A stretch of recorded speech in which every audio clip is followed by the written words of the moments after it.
आज इस वीडियो में हम चर्चा करेंगे उस बड़े राजनीतिक फैसले की जिसने सबका ध्यान खींचा है।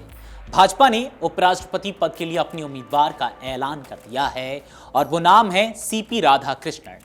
अब जरा सोचिए, जहां जगदीप धनखड़ अपनी तेज तर्रार और मुखर राजनीति के लिए जाने जाते थे, वहीं राधाकृष्णन एक सौम्य और समावेशी चेहरे के रूप में सामने आए हैं। अब सवाल यह है कि भाजपा ने आखिर इस बदलाव का दांव क्यों खेला है? क्या यह ओबीसी समीकरण और दक्षिण भारत की राजनीति से जुड़ी चाल है या फिर संसद के उच्च सदन में संतुलन की रणनीति? आखिर क्या है मामला? इस वीडियो में हर एक सवाल का उत्तर हम आपको देंगे। भारतीय जनता पार्टी यानी कि भाजपा ने आखिरकार उपराष्ट्रपति पद के लिए अपने उम्मीदवार का नाम घोषित कर दिया है।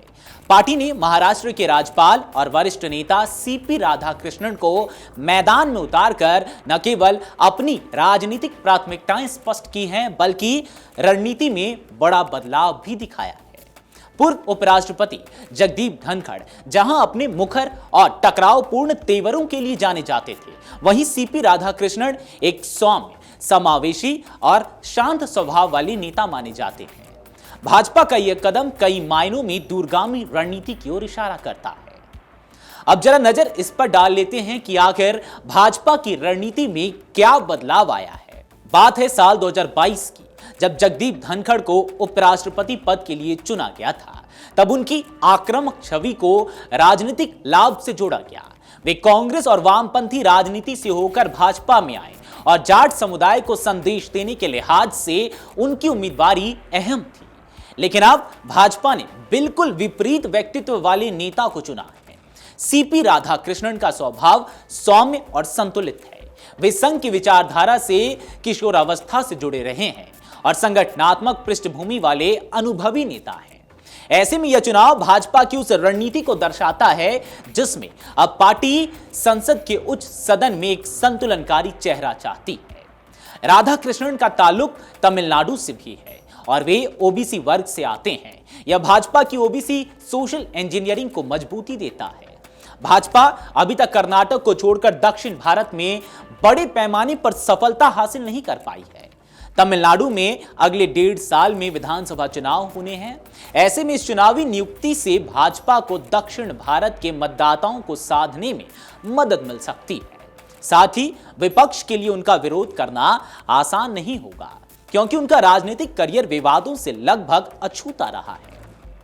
अब जरा इस पर नजर डाल लेते हैं कि राधाकृष्णन बनाम धनखड़ दोनों की शैली में कितना अंतर है।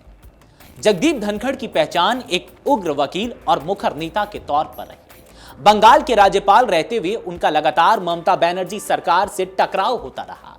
विपक्षी भी उन पर पक्षपात और निष्पक्ष न होने का आरोप लगाता रहा। वहीं सीपी राधाकृष्णन की छवि इसके बिल्कुल उलट है। वे शांत, संयमित और संवाद प्रिय नेता माने जाते हैं। माना जा रहा है कि उनकी यह शैली राज्यसभा में गरिमा और संतुलन बनाए रखने में सहायक होगी।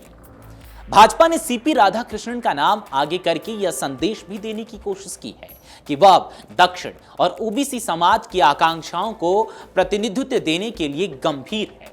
साथ ही संघ से उनके गहरे जुड़ाव ने उन्हें पार्टी और संगठन दोनों का भरोसेमंद उम्मीदवार बना दिया है। सोमवार को दिल्ली पहुंचे सीपी राधाकृष्णन का स्वागत केंद्रीय मंत्री किरण रिजिजू, प्रहलाद जोशी, भूपेंद्र यादव सहित कई नेताओं ने किया। वे शाम को होने वाली एनडीए की बैठक में शामिल होंगे, जिसमें नामांकन और आगे की रणनीति पर चर्चा होगी। भाजपा अध्यक्ष जेपी नड्डा ने रविवार को प्रेस कॉन्फ्रेंस कर उनका नाम घोषित करते हुए कहा था कि भाजपा चाहती है कि यह चुनाव सर्वसम्मति से हो और इसके लिए विपक्षी दलों से भी संपर्क किया जा रहा है। चलिए अब कुछ बिंदुओं में समझते हैं राधाकृष्णन का राजनीतिक और सार्वजनिक जीवन। 68 वर्षीय राधाकृष्णन वर्तमान में महाराष्ट्र के राज्यपाल हैं। इससे पहले वे झारखंड और तेलंगाना के राज्यपाल तथा पुडुचेरी के उपराज्यपाल का अतिरिक्त प्रभार संभाल चुके हैं। झारखंड के राज्यपाल रहते हुए उन्होंने 4 महीनों में सभी 24 जिलों का दौरा किया और जनता से सीधा संवाद स्थापित किया। वे 2 बार कोयम्बटूर से लोकसभा सांसद रह चुके हैं और तमिलनाडु भाजपा के प्रदेश अध्यक्ष भी रहे।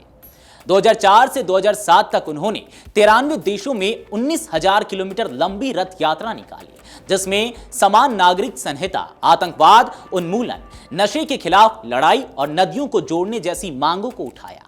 1957 में जन्मे राधा कृष्णन ने बीबीए की पढ़ाई की और कॉलेज स्तर पर टेबल टेनिस और एथलेटिक्स में सक्रिय खिलाड़ी रहे।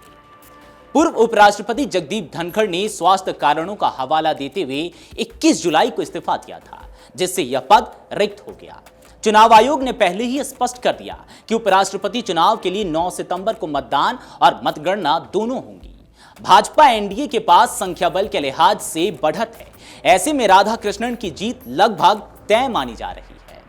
सीपी राधाकृष्णन की उम्मीदवारी भाजपा की उस राजनीति का हिस्सा है जिसमें अब संतुलन, समावेश और क्षेत्रीय समीकरणों को साधने पर जोर है। धनखड़ की आक्रामक राजनीति के बाद राधाकृष्णन का सौम्य चेहरा भाजपा के लिए उच्च सदन में एक नई शैली लेकर आएगा। ओबीसी और दक्षिण भारत पर फोकस के साथ यह दांव भाजपा की भविष्य की राजनीति का संकेत भी माना जा रहा है। अगर आप ये वीडियो YouTube पर देख रहे हैं तो हमारे चैनल को सब्सक्राइब कर बेल आइकन दबाएं और Facebook पर देख रहे हैं तो हमारे पेज को लाइक करें।